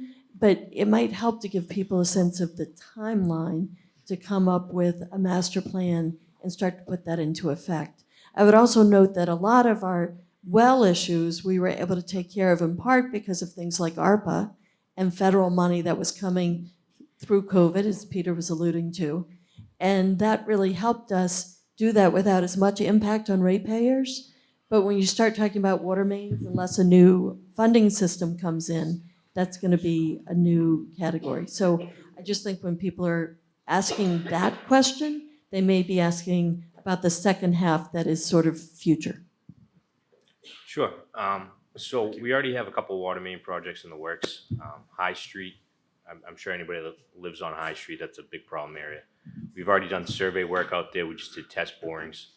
So we're in the engineering, the design phase of the project. We're hoping to go out to bid this winter and start construction in the spring. We're also addressing Oldham Street from Pine Tree. That's why they're stopping paving at Pine Tree. From Pine Tree down to Hazelwood. West Elm is stopping at Dwelly because we got to go from Dwelly to the Hanover town line, along with up Dwelly, stopping to Shire, Stanford Hill. So we're trying to get a lot of these water main projects in the works. And then we're going to address the rest with the master plan. Like I said, looking at sizing and kind of which projects go best together and flow together.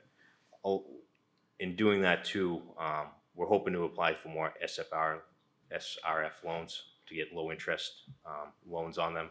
A lot of that's going towards mitigation of PFAS. PFAS is a hot topic, but we are going to try to apply for that, and that's a process. So we need to get some water main jobs in the works, and then going forward, we're going to try and get SRF loans, and then we're also going to be looking at a community block grant, hopefully when we do the Oak Street tank, because that's up in the area where it's zoned for the MBTA housing.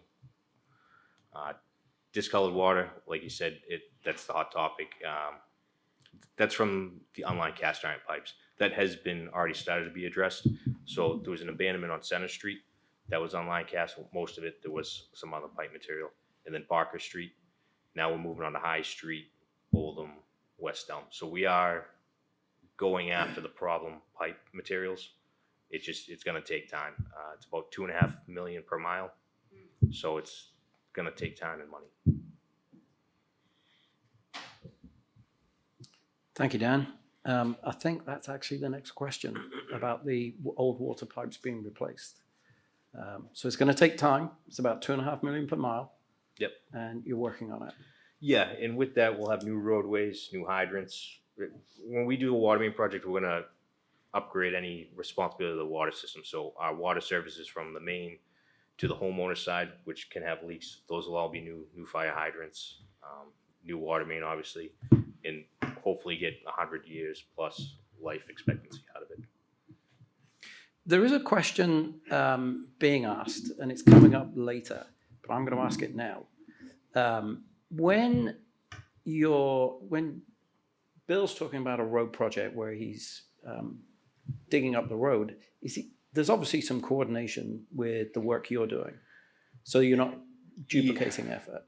Exactly. So obviously, when we do we're going to disturb the road pretty severely. So when we're done, it'll be a new roadway. So we are working with the DPW director and highway foreman to make sure our project is getting done roughly a year in advance of any future paving, just to make sure we're in coordination. We're not, ripping up new roads.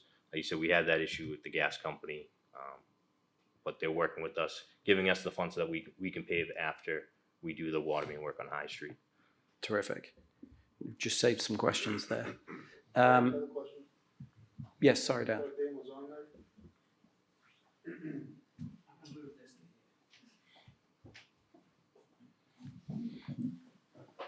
Dan, while you're on the subject, can you just talk about directional flushing, and that's the temporary solution for the brown water?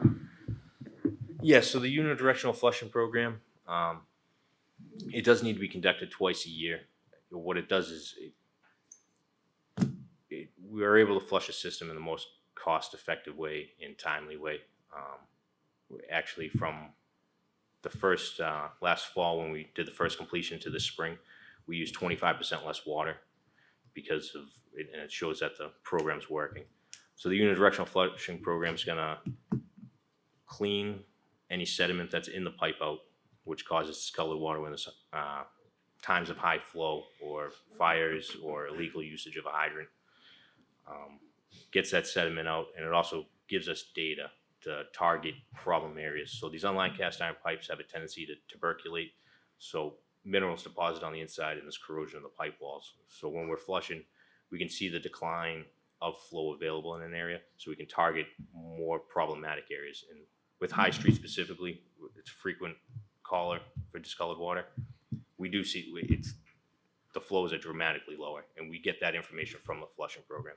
So we continue to use it as a tool to target areas that need work, along with customer complaints, and it also is the best way to flush a system while preserving as much water as possible and collecting data. Thank you, Dan. Oh, I'm sorry. I have a question or comment.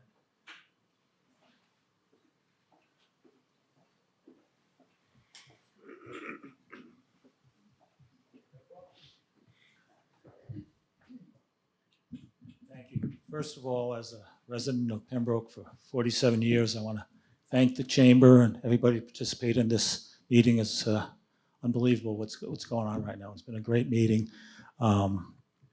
And I have a concern about water too. Many years ago, being involved in town, I sponsored an article that protected the groundwater in a certain area from pollution. Is on the books. And we have great water. And I did kind of a paper on that. And one of the things I talked about was protecting our water from other towns. We know what happened to Silver Lake and the other ponds, how we lost it, that water. And we have great groundwater. And one of the things I said is, what's going to happen if down the road other towns try getting our groundwater? We have talked now about looking into the region. So I guess the question is, how do we make sure that being part of a study, a part of a group, all of a sudden we don't find ourselves saying, oh, we're going to allow somebody else to use some of our groundwater too, and end up like Silver Lake, or end up when we join the MBTA system. So I have concerns that we don't let this go to a point where all of a sudden we're part of a consortium and we're allowing some of our good water to go to other towns, as it's happened in the past. I understand the question, Bob, and I appreciate it. I'm not sure it's one for Dan, and it's actually one for the select board. Where's Tracy? I mean, it's not. Can I answer that? Sure. Because the chamber's beginning to look at this water issue, and Bob, I wouldn't necessarily look at it about sharing water supply and transferring it from town to town, but everyone talks about water as the town's water supply. And actually, no town does have a single water supply. Every community I know of is drawing from a larger common watershed that crosses town boundaries. And the big question we have as we look at the future of our regional economy is, how do you protect water resources for sustainability? That's not just having enough water supply for use and growth, but how do you protect the water supply so it's going to be around for a long time, and you get the natural resources and all of that. So we're hoping, and I'm launching this because I leave the chamber at the end of this year, so I'm launching it for somebody else to do. But you know, Pete Brown's on our chamber board. Mike Murphy is here. He's on our Economic Development Corporation, which helped fund the water study. And what we're trying to start as a business organization is, how do we bring business and governments together to start looking at their common watershed resource and protect that? And that's the type of intermunicipal dialogue we're hoping to see, not so much a question of who's going to pipe whose water to what other town and steal that. So I hope people start looking at that more than thinking about who's going to take my water, because you're taking it from a source that feeds another town. I was on the master planning committee. I'm on the planning board. My name's Stephen Roundtree. I just want to say that, like, many, many years ago, I bought a home in Dunstable on 2.5 acres because that was our zoning, and it was on a trout stream. And I had a couple of other engineers in my town, and we got together and we looked at the town, and we did a SimCity study. So we did the first state cluster zoning law. We also did a master plan that was updated annually, and we also bought land in the town to protect the water. The citizens, we took a proactive approach of using our tax base to buy property to protect the water quality. And then we attempted to use the water as a resource for entertainment, fishing, canoeing, etc. I moved to Pembroke specifically because Pembroke is a water community on the South Shore. And I got involved in planning because I wanted to do this type of thing. But the town has to get involved. Businesses are not going to do it for us. We have to do it. We have to start looking at wastewater treatment facilities. I was totally thrilled when this 55 plus had a wastewater treatment facility. Even our additional growth of what we're doing in the town, we have to start looking at the way we look at wetlands protection, okay? Wetlands protection, if I buy a house and it's got a wetland zone on it, I shouldn't be doing anything in that area. But on top of that, I shouldn't even own the property because that affects water quality for the town. So as a developer, we should be setting up zoning laws where we say, okay, I've got this lot, it's a 1 acre lot, but a portion of it's wetlands. So when I go to the town, I want to say, look, I've got a 1 acre lot, but I'm going to carve off the wetlands. That's what I'll be taxed on as the person who owns the property. And then the wetlands is permanently protected. It's a simple thing. So there's things that we can do to be proactive, but we the people have to do it. It's not going to get done by business effectively. We have to proactively start doing these things. And surface water is what becomes groundwater that they're pumping. So it's not protected if the surface water is not protected. It's as simple as that. So we need to start protecting our ponds. We need to look at buying land when it comes available on any pond in town. The town people, we need to be buying property around ponds. Once we buy that property, then we can redevelop it as the town. We can say, pull all those houses away from the town, build a large development project with affordable housing, with a wastewater treatment facility, and all those septic systems are now off the pond. We can do it with a master plan 40 years in the future and work towards it. And it will get paid for because you buy the land, you hold the land for 10 years, it's developable, you turn it into revenue, you fix the problem. It's all doable, but we as citizens have to do it. That's all I can say. Thank you, Stephen. And you were actually on the master plan committee, Yes, they shared. and that's, there you go. So elements of that, Plan and we're still working. I understand, but elements of what you just said then are in that master plan.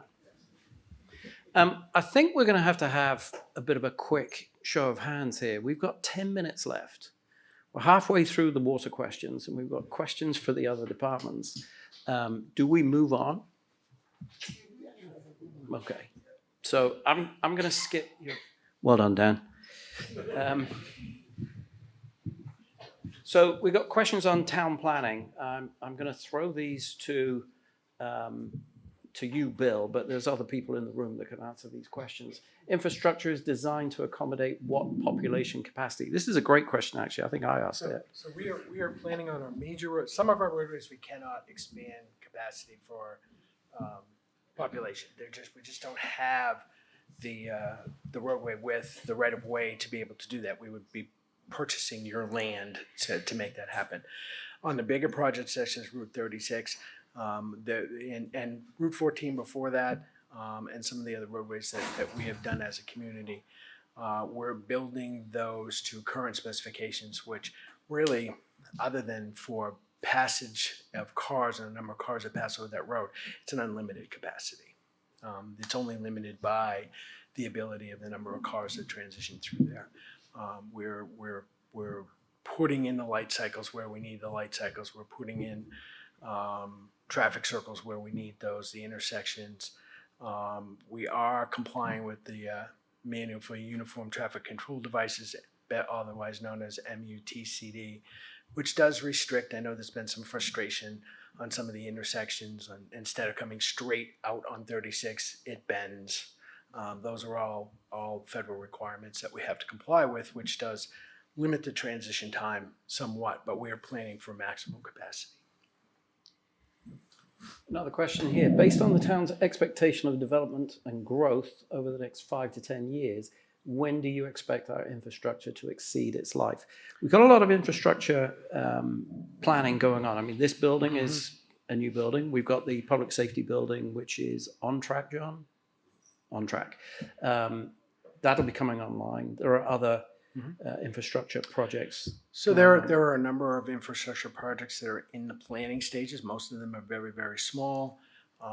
Public safety, obviously, this building we just opened up, we're looking at a 50-year useful life. And we're planning for, as we spoke last night at the select board meeting, planning for expansion within the community, allowing for that space to have extra storage capacity for equipment, for staff, so that we plan ahead based upon what the anticipated population growths are over the next 20 years. Thank you. I think you've answered that.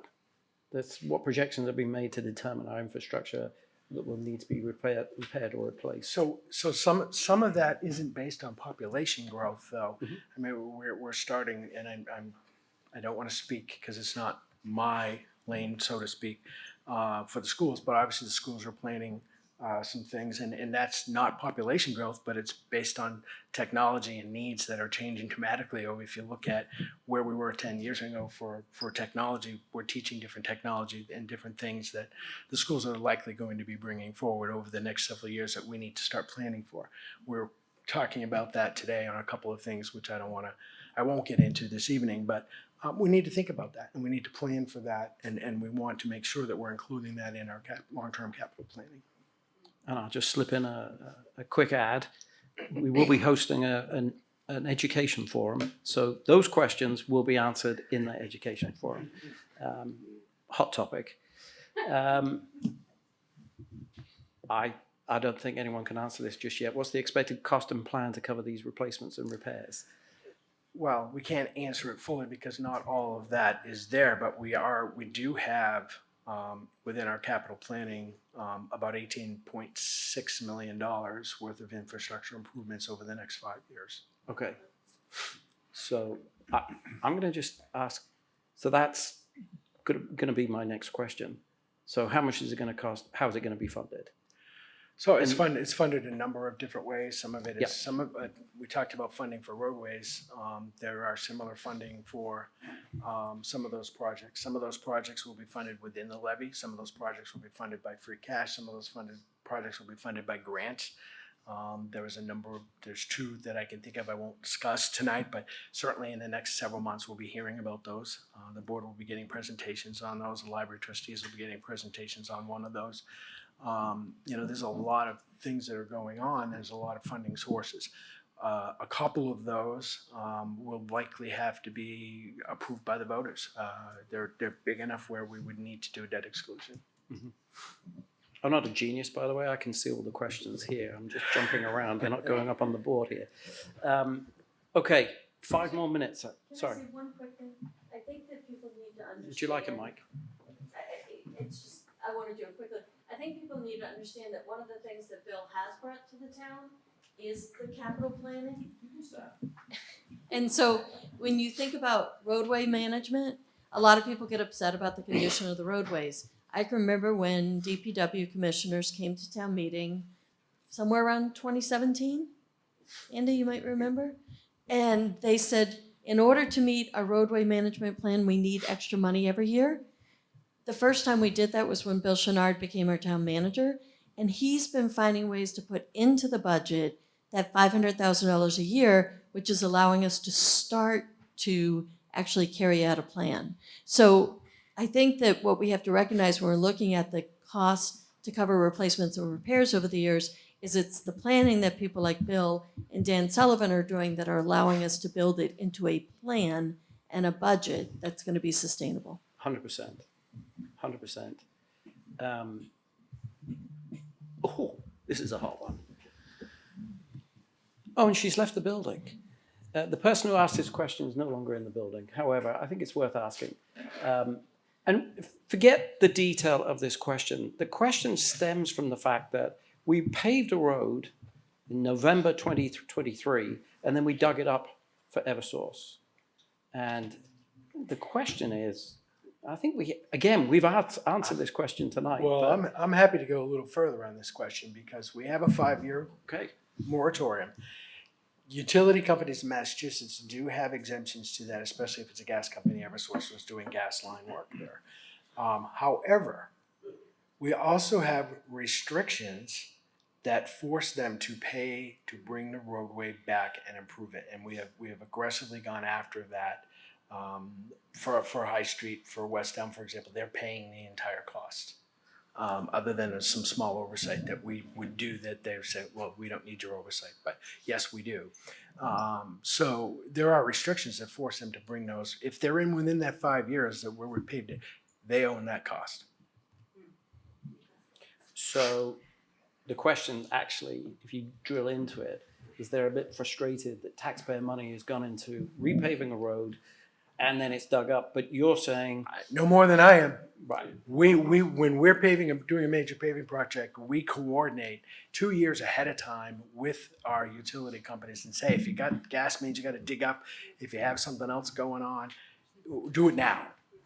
So it frustrates, and I'm just going to say it frustrates the hell out of me when a utility company comes in a year after you've paved it. And that's why we put some of the penalties in place and the costs in place to force them to provide us with a roadway bond, so to speak. Some companies, the smaller ones, are just cash.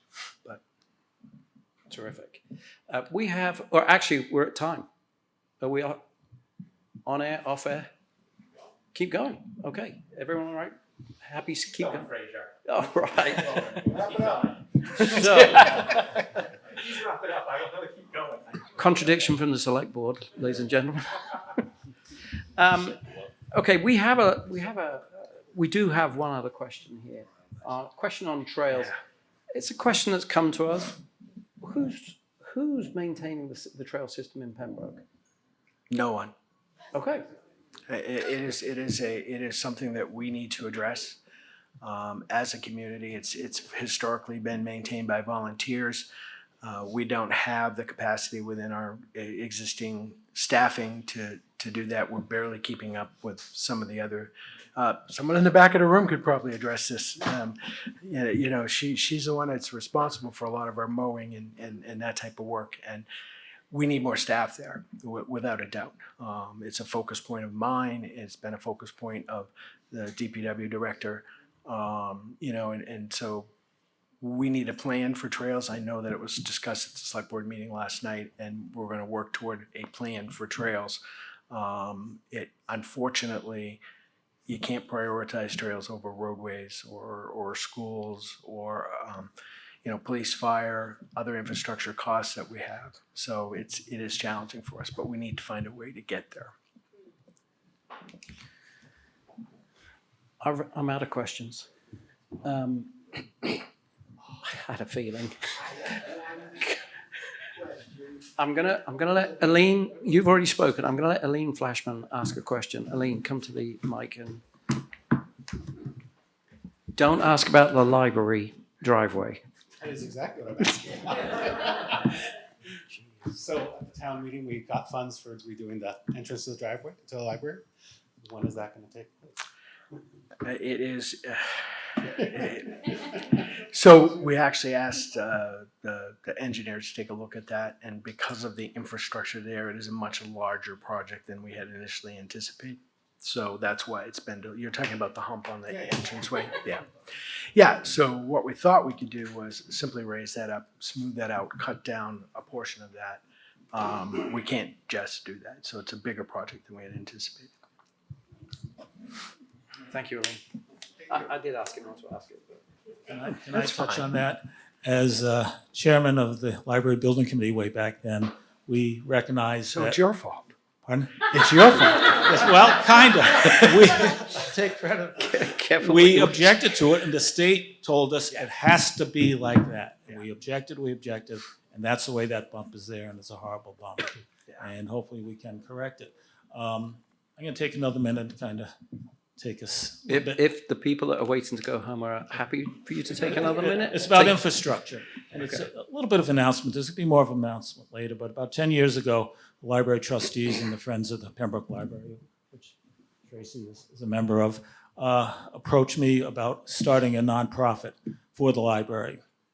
So there is the Pembroke Public Library Foundation, and one of the goals is to put an addition on the children's room. With no public funds.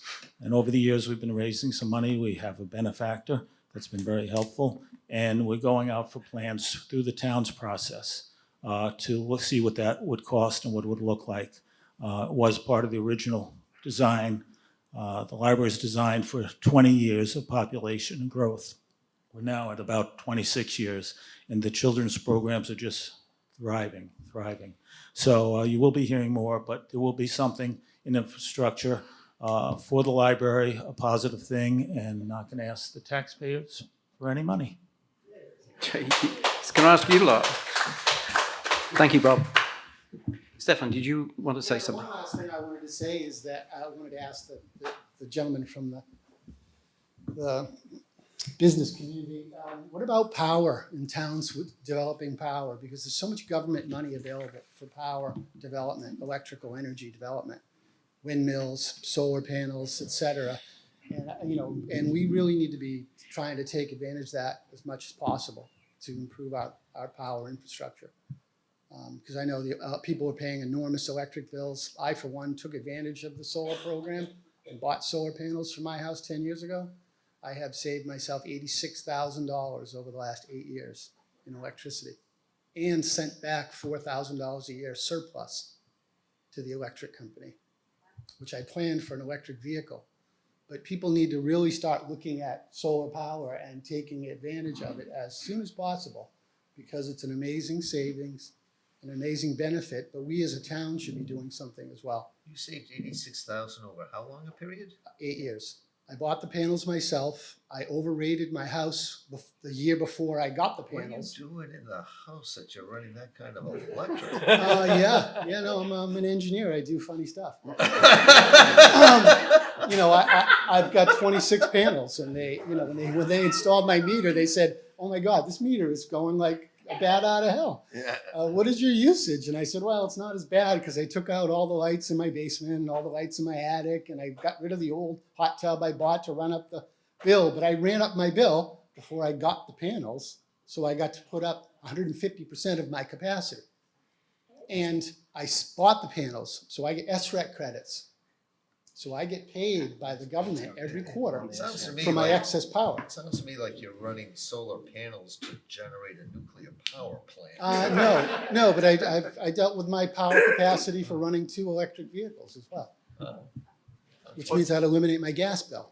Well, That's a little bit just a good. note on that, in the building department weekly, we're taking in about 3 to 5 permits for solar every week. Yeah, Are people buying them? both.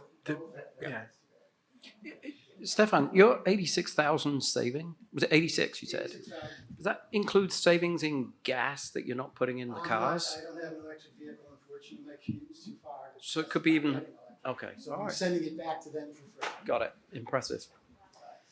Very good. Do we have any other questions that, we don't. Andy says no, we don't have any other questions. Well, I have to say thank you so much for attending tonight.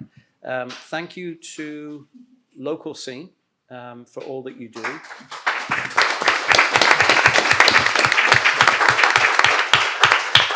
This is the first broadcast from this facility. There's lots of wire involved, and Dustin and Dan have done a fantastic job. We've been here 3 times testing it, and they've been here. They've done a great job. So forget Local Scene, Dan and Dustin. Big props. I also, I've got a thank you screen. Oh, I wasted my words. I also want to thank Lance and his team here. This is a magnificent facility. It really is a gem in Pembroke, and we've just got to make good use of it. And Lance is doing a terrific job. There are a lot of questions for you, Lance. I'm not going to put you through them tonight. I know you are. You're very approachable. I'll send you an email and we'll try and get something distributed to everybody.